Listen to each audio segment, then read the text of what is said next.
जहाँ त्वमं समासेन गुरुवापान्तिनो नित्यं ज्ञानदैर्घ्यनायिका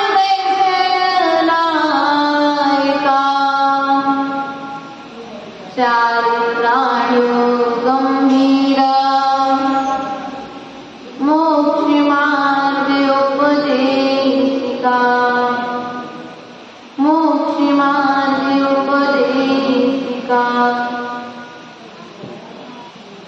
शैकसायु भूमेत्यागो तजो परिग्रहो मोक्षमार्ग परिवर्तिता नाते अनुग्रहो। बोले देवालय आदि ब्रह्मा प्रथम ईश्वर आदिनाथ भगवान की देवादिदेव मूलनायक पार्श्वनाथ भगवान की देवादिदेव वर्तमान शासनायक वर्तमान स्वामी की आचार्य भगवंत कुंद कुंद स्वामी की आचार्य गुरुवर 108 विभव सागर जी महाराज की अहिंसामय विश्व धर्म की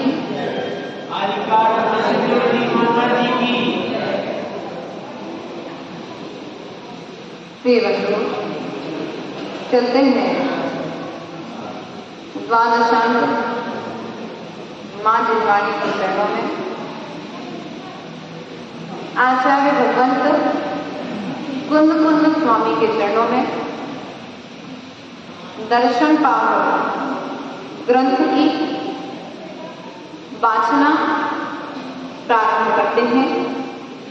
हिंदी टीकाकार परम पूज्य आचार्य गुरुवर विभव सागर जी के चरणों में नमस्कार करते हुए जो देशना आदिनाथ ने समूसरण में चक्रवर्ती को प्रदान की थी,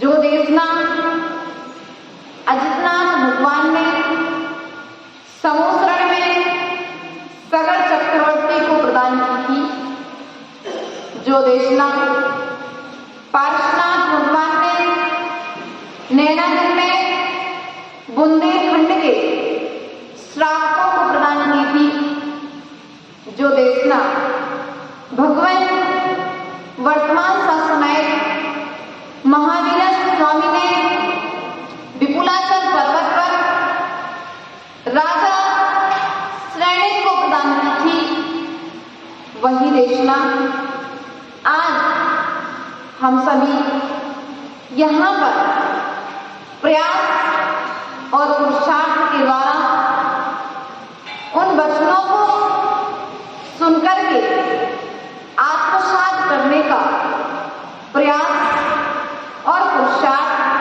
कर रहे हैं।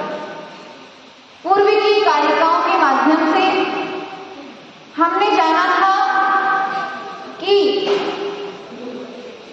जो सीध से सहज है वह जीव वंदनीय है, जो संयमी है वह वंदनीय है, जो रत्नात्रय से सहज है वह जैन मतानुसार वंदनीय है। अर्थात जो निर्बंध मुद्रा निर्विकार मुद्रा को प्राप्त है वही जैन दर्शन में वंदनीय है। यदि हम इन सब गुणों से रहित जीवों के लिए नमस्कार करते हैं तो हम अपने सम्यक्त्व की विराधना करते हैं। जैन दर्शन में नग्नत्व को नमस्कार नहीं किया गया, जैन दर्शन में निर्विकारता को नमस्कार किया गया है। ऐसा पूर्व की कारिकाओं के माध्यम से आचार्य भगवंत ने हम सभी के लिए बताया था।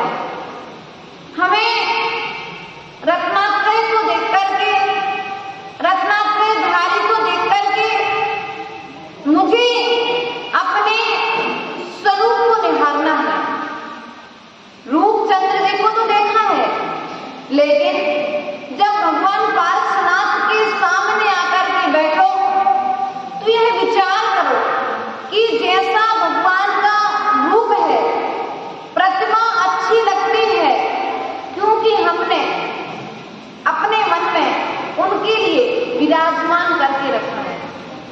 यदि भगवान की प्रतिमा देख करके तुम्हारे अंदर में उनके प्रति अच्छे भाव जाग रहे हैं तो एक बार तुम आंख बंद करके उनके जैसे बैठ करके अर्थात नासा दृष्टि रख करके बैठ करके देखो, आपकी यह मुद्रा सामने वाले को भी बहुत अच्छी लगे। जो कहते हैं कि हमको लोग पसंद नहीं करते हैं, हमसे लोग बात करना पसंद नहीं करते हैं, हमको लोग देखना पसंद नहीं करते हैं, हमारे साथ बैठना पसंद नहीं करते हैं, उनसे हम ऐसा कहना चाहेंगे कि तुम एक बार भगवान के जैसे बैठ जाओ, भगवान के जैसे बोलने लग जाओ, भगवान के जैसे चलने लग जाओ, जो जो भगवान ने किया है वह करने लग जाओ। ये जिनवाणी का वचन है कि लोग तुम्हें जरूर पसंद करेंगे, अर्थात तुम्हें पूजता प्रदान करेंगे। जैन दर्शन में गुणी की पूजा है और गुणी की पूजा गुण के कारण है। क्या है? लेकिन हमारी स्थिति वर्तमान में ये बन चुकी है कि हमने पाप से घृणा नहीं की। प्रदीप भैया, हमने पाप से घृणा नहीं की, हमने पापी से घृणा की है। बल्कि जैन दर्शन कहता है पाप से घृणा करो, पापी से घृणा मत करो, क्योंकि चोरी करना पाप था, पाप तो त्यागा जा सकता है, लेकिन जो पाप कर रहा है वह व्यक्ति पाप को त्याग करके मोक्ष जा सकता है। अंजन जो चोर था लेकिन त्याग किया तो मोक्ष चला गया, सिद्धालय में जाकर के विराजमान हो गया। इसलिए हमें आज सम्यक दर्शन के यहाँ पर वर्णन सुन रहे हैं, सम्यक दर्शन को जानने का प्रयास और पुरुषार्थ कर रहे हैं, तो एक बार हमें अपनी मान्यताओं को बदलना पड़ेगा। हमने जो रीतियां बदल करके बना करके रखी है उनमें थोड़ा सा चेंज लाना पड़ेगा, क्योंकि आप समय बदल चुका है। पहले आप कहते थे बेटा ऐसा सीख लो तो बच्चा सीख जाता था, आप जो कहते थे बच्चा कर लेगा, लेकिन आज जब आप बच्चे से कुछ कहते तो बच्चा क्या कहता है? पापा आप कुछ नहीं जानते, आप चुप रहो। क्या बोलते बच्चे? आज जमाना ये आ चुका है, इसलिए समय के साथ में थोड़ा सा हमें अपने अंदर में चेंजेस लाना पड़ेगा।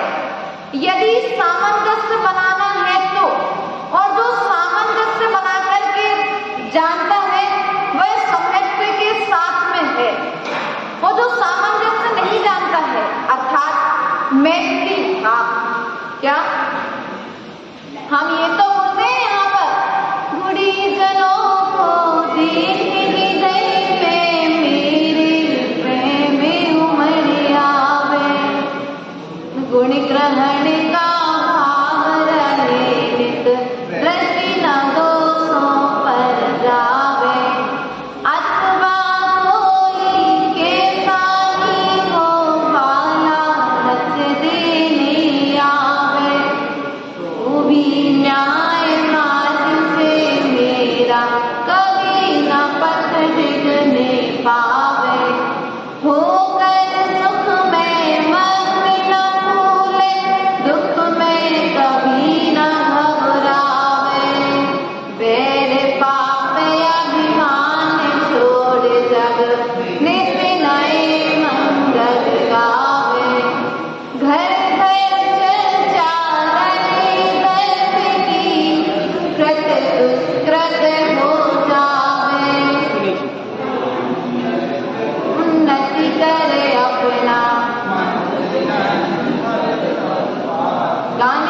प्यारी लगती है लाइन, लगती नहीं लगती?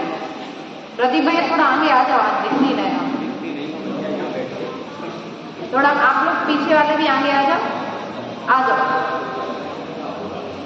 समझ रहे ना हम क्या कहना चाह रहे हैं? गुणीजनों को देख हृदय में मेरी प्रेम बढ़िया। अब हमारे से ज्यादा गुण वाला रमेश चंद जी, रमेश चंद जी सुनो, यदि हमारे से ज्यादा धर्मचंद जी कोई ज्ञानवान आ जाए, कोई गुणवान आ जाए, हमें कोई अच्छी सलाह देने वाला आ जाए, कोई अच्छी बात बताने वाला आ जाए, तो हम क्या कहते हैं? भैया तुम आज के आओ, हम 20 साल से देख रहे हैं मंदिर। भैया तुम जो 20 साल से परंपरा चला रहे हो, कि वही चलेगी क्या? समय के साथ तुम्हें बहुत सारी चीजों को बदलना पड़ेगा, यदि आज की जनरेशन को लेकर के आना है। और जब आप थोड़ा सा व्यवस्था नहीं बदलना है, डीसी नहीं बदलना, तरीका बदलना है। क्या करना है? पहले के बच्चे को रोटी पसंद होती थी, लेकिन आज पूरी चाहिए, आटा कोई है। क्यों भैया? आपके माता पिता ने आपको लंच बॉक्स रखते थे ना डब्बे में, तो रोटी रखते थे, क्योंकि इतनी व्यवस्था नहीं थी कि घी तेल की रोज रोज चीजें दे सके बच्चों को। रोटी खाते थे, आप स्कूल जाते थे।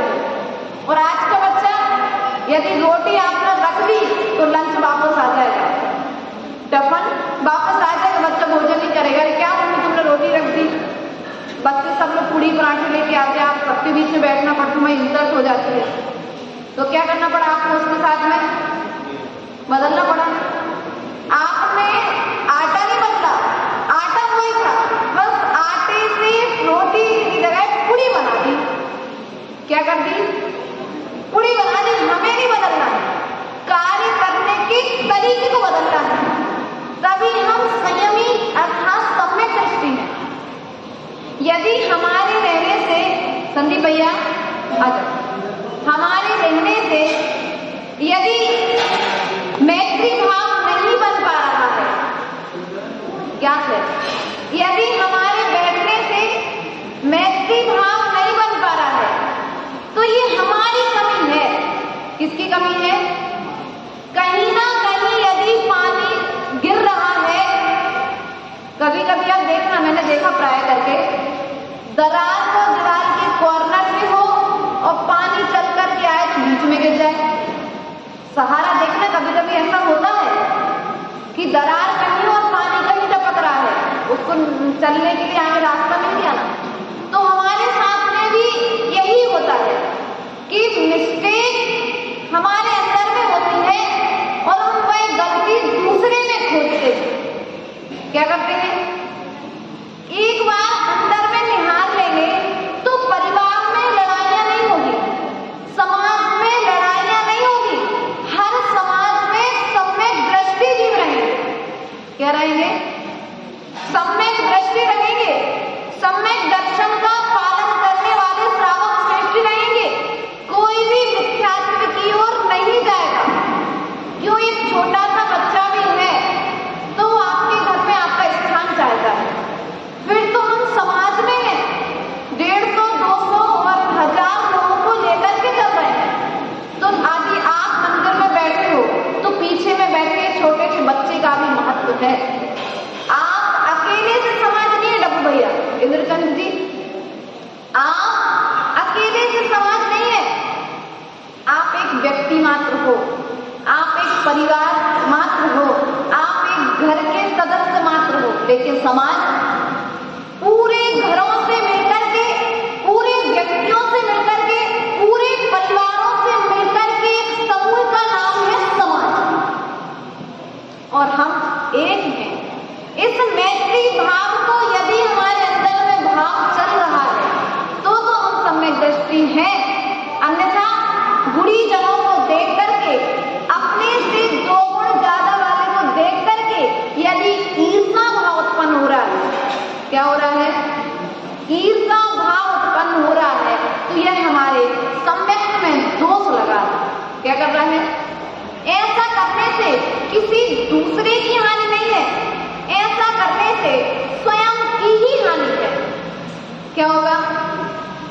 जो रस्सी पर चढ़ेगा वही तो गिरेगा, जो नसेनी पर चढ़ेगा, और यदि पाया थोड़ा सा ढीला है तो स्वयं दूसरा कोई गिरने वाला, तो पानी पड़ा है बिना देखे चला जाए तो क्या होगा? जमीन पर जब चलते हो तो पानी पड़ा है तो किसको देखना पड़ता है? पानी। जब पानी से गिरते हो तो ये दोस्त नहीं देखते कि मैंने पानी नहीं देखा। आप क्या कहते हो? क्यों माली, पानी नहीं पहुंचा तुमने, हम गिर गए। दोस्त किसको दिया हमने विजय भैया? पानी को दोस्त नहीं दिया, माली को दोस्त दिया। किसको दे दिया? ज्ञानचंद्र संतोष भैया, दोस्त किसको दे दिया हमने? माली पर दोस्त थोप दिया, गलती उसकी निकाल दी। बल्कि गलती किसकी थी सुनील भैया? गलती मेरी थी कि मैंने पानी को नहीं देखा, क्योंकि आपसे पहले 100 व्यक्ति निकल चुके, 100 नहीं गिरे। आप ही क्यों गिरे? क्योंकि आपने नहीं देखा। इसलिए हमारा कहने का तात्पर्य ये है कि हमारी स्थिति यही है कि हम दोषों की ओर दृष्टि डाले हुए हैं, इसलिए हमारे अंदर में संयम नहीं आ पा रहा है। हमें दूसरे का दोष दिखाई दे रहा है, दूसरे के गुण नहीं दिखाई दे रहे हैं। कल शाम को जब सामायिक कर रहे थे, 7:15 बजे जब मौन ले लिया, तो मौन लेने के बाद में 10:30 बजे तक हम सामायिक करते रहे, बैठे जाप आदि आधिकारिक क्रिया चलती रही। तो मन में विचार कर रहे थे कि मैंने आज तक क्या किया, मैं कहाँ भटक गई? संसार में रहकर के इस मनुष्य पर्याय को पाने के बाद मैंने अपने लिए क्या अच्छा किया? मात्र मैंने दूसरे के दोष देखे, मैंने किसी में कुछ अच्छाई देखी कि नहीं देखी? गुरुदेव की फोटो सामने में थी, गुरुदेव की फोटो को देखा कि मैंने इनको गुरु बनाया, इनके अंदर क्या क्या गुण थे जो मैंने गुरु बना लिया। बहुत सारे मन में चिंतन चलते रहे, गुरु के गुणों का गुणानुवाद चलता रहा। उसके बाद में गुरु की आज्ञा से 4 माताजी मेरे पास में है, और 4 माताजी यदि हैं तो ये मेरा सुरक्षा कवच है। क्या है? यदि ये मेरे पास आकर के बैठी है तो ये मेरा सुरक्षा कवच है। ये हमारे पास आकर के बैठी तो हमारा सुरक्षा कवच है। लेकिन हमारी मान्यताएं कभी किसी कर्म की वजह से भावनाओं में परिवर्तन आ रहा है। इसका कारण है कि जितना जितना भावनाओं में उद्वेग उत्पन्न हो रहा है, उतना उतना हम सम्यक दर्शन से दूर जा रहे हैं। क्या कर रहे हैं? दूर जा रहे हैं। यदि हमें अपने माता पिता शत्रु लग रहे हैं, क्या? यदि हमें हमारे माता पिता शत्रु लग रहे हैं, हमें हमारे गुरु शत्रु लग रहे हैं, हमें हमारे परिवार वाले शत्रु लग रहे हैं, तो क्या है? हम अहित की ओर बढ़ रहे हैं। हम अपना अहित स्वयं चाह रहे हैं, क्योंकि माँ कभी अपने पुत्र का अहित नहीं चाह सकती, गुरु कभी अपने शिष्य का अहित नहीं चाह सकते। हमें स्वयं विचार करना है कि हमने दूसरे को अपने को बड़ा मान करके रखा है और दूसरे को छोटा मान करके रखा है, इसलिए हमारा विकास नहीं हो पा रहा है। कल प्रवचन हुआ था विनय मोक्ष द्वारम, विनय मोक्ष का द्वार है। क्या है? विनय मोक्ष का द्वार है 25 नंबर कारिका में।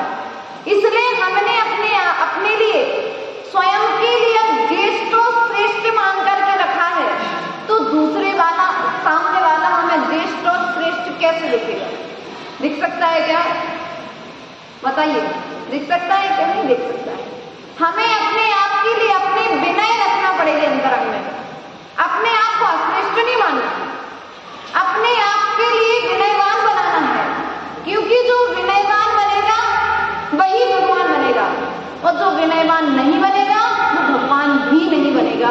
ऐसा जिनवाणी का कथन। इसी क्रम को आगे बढ़ाते हुए आचार्य भगवान से कहते हैं, असंजम असंजदम न वंदे, असंजदम न वंदे, बच्च भी दोगी सुण वंदिज,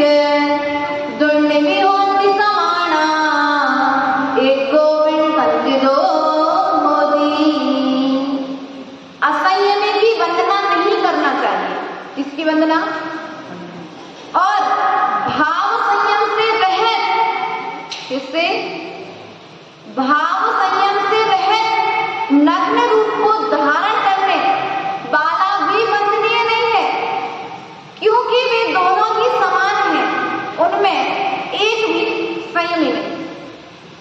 अब रही बात भाव संयमी, तो भाव तो अंदर के भावों को दिखाने वाला आपका चेहरा होता है, आपका चरित्र, आपकी चर्या, आपका बाह्य आचरण आपके संयम का दर्शन करा है।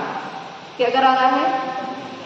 आप बाहर से पिच्छी कमंडल अकेला देख करके नमस्कार नहीं कर रहे, नमस्कार के साथ में आप हमारे ज्ञान को भी देख रहे, आप हमारे आचरण को भी देख रहे, देव शास्त्र गुरु के प्रति हमारे श्रद्धान को भी देख रहे, तब आप क्या कर रहे हैं? नमस्कार। यदि हमें ऐसा कुछ विपरीत दिखता है, क्या दिखता है?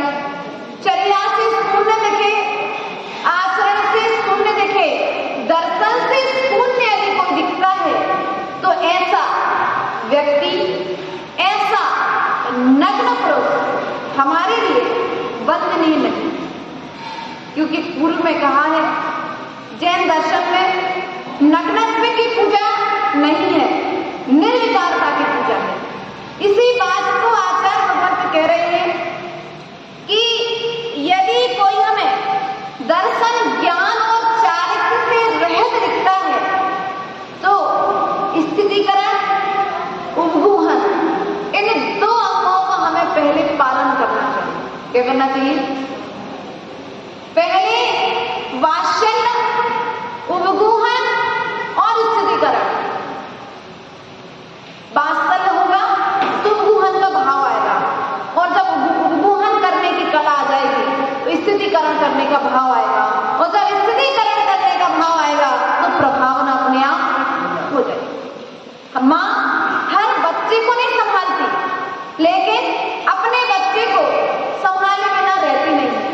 बच्चे को ऐसा लगता है कि मेरी माँ मुझ पर ही कंट्रोल क्यों करती है, मुझे ही क्यों डांटती है, मुझे ही क्यों रोकती है जाने के लिए।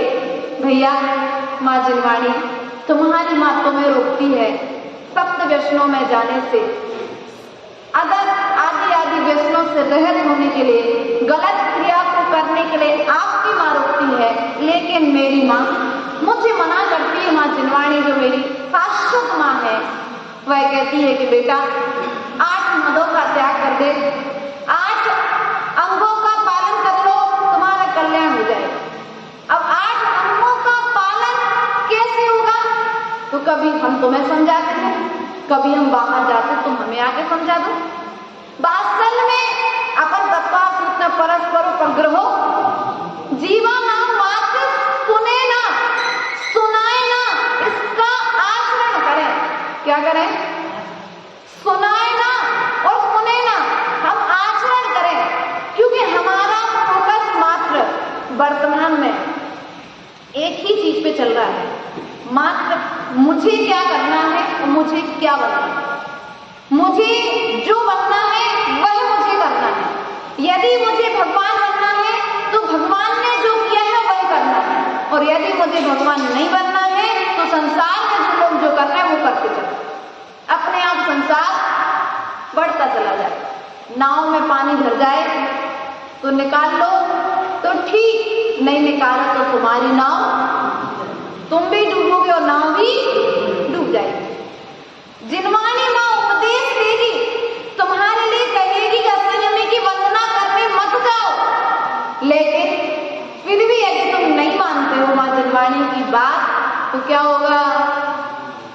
स्वयं डूबोगे और तुम्हारे सहारे तुम्हारी संगति करने वाले अन्य जीव भी तुम्हारे साथ में डूब जाएंगे। जैन दर्शन में ऐसा नहीं कहा कि कुआं में एक कूदता है तो सब देख करके कूद जाओ, नहीं, अपना विचार और विवेक लगाओ। क्या करो? एक व्यक्ति की लड़ाई हुई दूसरे व्यक्ति से, और जब दो की लड़ाई हो गई तो क्या हुआ?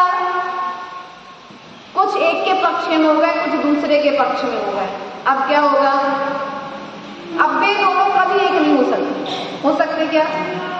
हो सकते क्या? विचार करना है। उसी तरह से हमारे मन में भावनाएं चल रही हैं, उथल पुथल चल रही है, कसाएं चल रही है। हम असंयमी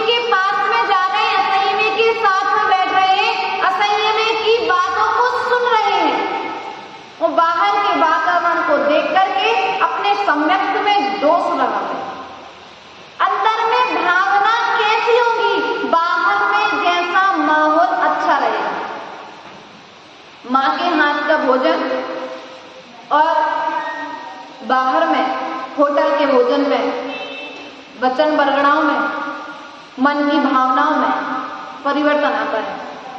जब माँ भोजन कराती है अपने बच्चे को तो संयम के भाव उत्पन्न होते हैं, माँ की विनय करने के भाव उत्पन्न होते हैं। क्योंकि जब माँ भोजन बनाती है तो कहीं भक्तामृत का पाठ करती है, तो कभी विनय पाठ पढ़ती है, कभी कल्याण मंदिर पढ़ लेते हैं माता जी लोग, कभी मेरी भावना पढ़ते हैं। लेकिन जो होटल में भोजन बना रहा है वो क्या कर रहा है? क्या कर रहा है? डब्बू भैया सारा करके बता रहे। इंद्र कुमार जी कह रहे हैं भैया पसीना आया, तत्काल पोछा और वही हाथ आटे में डाल दिए। नोजी आई, पोछे वही हाथ। कहीं से भी कोई मल निकला, कहीं पर खुजली हुई कि और उन्हें हाथ नहीं धोना है, लेकिन माँ विचार और विवेक रखेगी। इसलिए हमारा कहने का तात्पर्य है, तुम यदि असंयमों की संगति कर रहे हो, असंयमी के पास जा रहे हो, असंयमी के स्थान पर बैठ रहे हो, क्योंकि भोजन से भी मन में असंयम का भाव उत्पन्न होता है। वही मुनिराज जो दिगंबरत्व को प्राप्त हैं और एक वेश्या के आंगन में पहुंच गए आहार करने। मरण कंडिका में एक ग्रंथ में ये उदाहरण आया है, कहानी आप पढ़े उसमें है ये कहानी। वेश्या के आंगन में जब वे पहुंचे तो वैसे भाव उनके हो गए, पिछी कमंडल एक तरफ रख दिया और वहीं पर रहने लग गए। लेकिन कुछ समय बाद उन्हें अपने पिछी कमंडल का ध्यान आया, कोई संस्कार रह गया होगा। वो वापस आए, अपने गुरु से प्रायश्चित लिया और संसार छोड़ करके कर्मों की निंदा करके मोक्ष प्राप्त कर लिया, स्वर्ग चले गए। ऐसे भी कई उदाहरण हैं। इसलिए होटल में भोजन करने से क्या होता है? होटल में भोजन करने से ज्यादा कुछ नहीं होता है, आपके अंदर में असंयम का भाव उत्पन्न होता है। और असंयम का जब भाव उत्पन्न होगा तो असंयमी के पास में आप जाओगे, असंयमी की बात तुम्हें अच्छी लगेगी। इसलिए तुम यदि अपने जीवन में संयमी की वंदना करना चाहते हो, संयमी बनना चाहते हो, तो अपनी माँ के हाथ का भोजन करें। क्योंकि ऐसा बड़ों से सुना है, जिनवाणी में पढ़ा है कि भोजन से मन बनता है और मन से आचरण बनता है। क्या होता है? भोजन से मन बनता है, मन में विचार बनते हैं, भोजन से विचारों का निर्माण होता है। क्या होता है? रुई से कपड़ा बनता है और कपड़ा तुम्हारे तन को ढकता है। उसी प्रकार से भोजन से विचार बनता है और विचार तुम्हारे आचरण को जन्म देता है। इसलिए हमारे लिए असंयमी की वंदना नहीं करना है, उसके पश्चात में संयम का भाव ना होना। बाहर में तो पिछी कमंडल ले लिया, बाहर में तो नग्नता को प्राप्त हो गए, बाहर में तो आरिका माता जी बन गए, मूल गुण तो दे दिए, लेकिन अंदर में उन भावों के प्रति समर्पण नहीं आ रहा है। माता जी आप निकल गए, कल का अंतराय निकल गया, माला करके चले जाए। कल का अंतराय माता जी का, तो परसों को पास था, कल का अंतराय है, तो मैंने कहा निकल जाए टाइम से। विचार करना है हमारा कि यदि तुम्हारे मन में संयम का भाव उत्पन्न नहीं हो रहा है, एक तो निमित्त के कारण बहुत बड़ा, जैसा निमित्त मिल जाता है वैसा उपादान कभी कभी कर्म उदय से जागृत हो जाता है। आचार्य गुरुदेव ने बहुत लिखा इस विषय में कि कभी भी यदि तुम संयमी की रक्षा करना चाहते हो, डब्बू भैया आपके समाज में 4 माता जी आई हैं। माता आपके नगर में साधु आते हैं, लेकिन यदि संयम का घात और संयमी का घात घात हो रहा है तो कहीं ना कहीं हम भी निमित्त कारण हैं। शब्द पकड़ना, संयमी का घात और संयम के भावों का घात हो रहा है तो कहीं ना कहीं आप भी निमित्त हैं। हम कहते हैं कि हम महाराज के लिए अर्घ चढ़ाने जा रहे हैं, कि कितने लोग जा रहे हैं? अकेले जा रहे हैं। क्या कर रहे हैं? हमें महाराज से कुछ बात करनी है। क्या बात करनी भैया? आचार्य भगवान स्पष्ट लिखते हैं कि जो साधु के पास महिला वर्ग और जो पुरुष माता जी लोगों के पास अकेले जाकर के बात करता है, बाहर में तो दिख रहा है तुम अर्घ चढ़ा रहे हो, लेकिन भीतर में साधु को तुम अर्थी पर चढ़ा रहे हो। इस शब्द कहने में थोड़े से अंदर में झंकार पैदा करते हैं, लेकिन सत्य है यदि संयमी का पतन हो रहा है, संयम के भावों का पतन हो रहा है, तो पहले हम ये नियम ले लें कि हम कभी साधु के पास अकेले नहीं जाएंगे, अकेले साधु से बात नहीं करेंगे। ग्रंथों ने मूलाचार में हमें समझने के लिए कहा है कि यदि कोई अकेले पुरुष वर्ग आ जाए, पहले तो गेट ही मत खोलो, और यदि आपका दरवाजा अंदर से लगाने का त्याग है तो आप मौन ले लो, और फिर भी नहीं जाना है तो आप कमरा छोड़ करके बाहर आ जाओ। ऐसे स्थान पर पहुंच जाओ जहां पर तुमको समझने वाले लोग बैठे हैं। इसलिए प्रिय बंधुओं, एक नियम ले लेना। आज सम्यक दर्शन के विषय में हम विषय निकला है, मैंने बहुत पढ़ा इस ग्रंथ को, लेकिन मैं बहुत लघुता में बहुत कम शब्दों में आपको बता देना चाहती हूँ कि कभी यदि तुम साधु की सुरक्षा चाहते हो, यदि आप सम्यक दृष्टि हो, तो आप कभी निर्ग्रंथ मुनि के पास में अकेले नहीं जाओगे। हमें कुछ बात करनी है भैया, प्रवचन सभा में करो ना, आप 10 लोग जब बैठते जब बात करो ना, अकेले में क्या बात करेंगे? तुमने जाकर के अकेले में बात करी, साधु का मन विचलित हो गया, घटनाएं सामने आ रही हैं। इसलिए हम साधु बना नहीं सकते, कोई बात नहीं, लेकिन साधुता का हमारे द्वारा निराश ना होगा। हमारी संतान ने दीक्षा नहीं ली, कोई बात नहीं, लेकिन जिसकी संतान ने दीक्षा ली उस संतान का पतन ना हो जाए। यदि हम अकेले जा रहे हैं तो धर्म का पतन कर रहे हैं, धर्मात्मा का पतन कर रहे हैं, धर्म की अप्रभावना कर रहे हैं। साधु के लिए धर्म की ध्वजा कहा है, क्या कहा है? एक ध्वजा तुम्हारे मंदिर में फैलती है और बाहर में बता देती है कि मंदिर है ये। मंदिर के शिखर में आपने ध्वजा फहराई होगी, कलश के बाद ध्वजा फहरती है, वो ध्वजा बताती है कि दिगंबर जैन मंदिर है ये। अन्य अन्य मंदिरों पर भी ध्वजा फहरती है, वह ध्वजा बताती है कि किस धर्म का मंदिर है। उसी तरह से दिगंबर साधु एक ध्वजा मंदिर में फहरती है और एक ध्वजा चलती फिरती ध्वजा में दिगंबर साधु, जो धर्म की प्रभावना करते हैं, रास्ते चलते हैं। इसलिए कभी आपने यह नहीं सुना कि हिंदू के कारण कभी जैन साधु का पतन हुआ? सुना क्या आज तक? जैन साधुओं का पतन, जैन साधुओं का पतन हमारे आचरण के द्वारा हो रहा है। हम जितना सहयोगी बन रहे हैं, क्या बन रहे हैं? हम जितना सहयोगी बन रहे हैं, सेवा करो, लेकिन साधु को सेवा के साथ साथ में विवेक रखो। क्या रखना है? हम माता जी के पास में आए, भैया हम सबसे बड़े भक्त हैं, माता जी से हमें अकेले में 2 मिनट बात करनी है। हे साधु, तुमने 2 मिनट दे दिए, तुमने अपने 2 मुंह बिगाड़ दिए। पता नहीं उन 2 मिनटों में कितने 200 व्यक्ति देख करके जाएंगे और क्या प्रचार करेंगे कि भैया वो तो उनके पास बैठे थे, माता जी उनसे बात कर रही थी।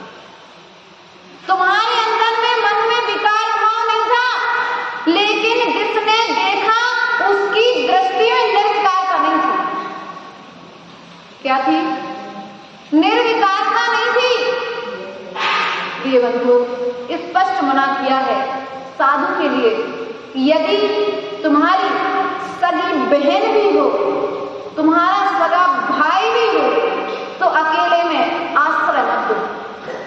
क्या मत दो, क्योंकि संस्कार धीरे धीरे बनता है। मटके में पानी, नया मटका नल के नीचे रखो, नल चलाते पानी नहीं भर जाता है। पहले मटका पानी पीता है, क्या करता है, मटके में पानी पी लेता है लेकिन दिखता नहीं है पानी, लेकिन पानी तो मटके में।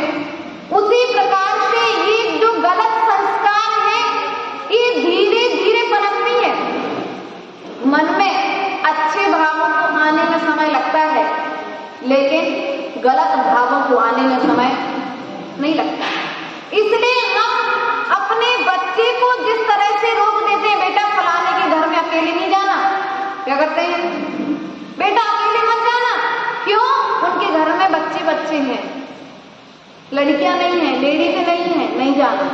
उसी प्रकार से आप अपने घर में बहुओं को, बेटियों को, बच्चों को ऐसे संस्कार दो कि कभी माता जी के पास, महाराज जी के पास अकेले ना जाना पड़े। इतना अच्छा आपस में मेंटेन बना करके रखो।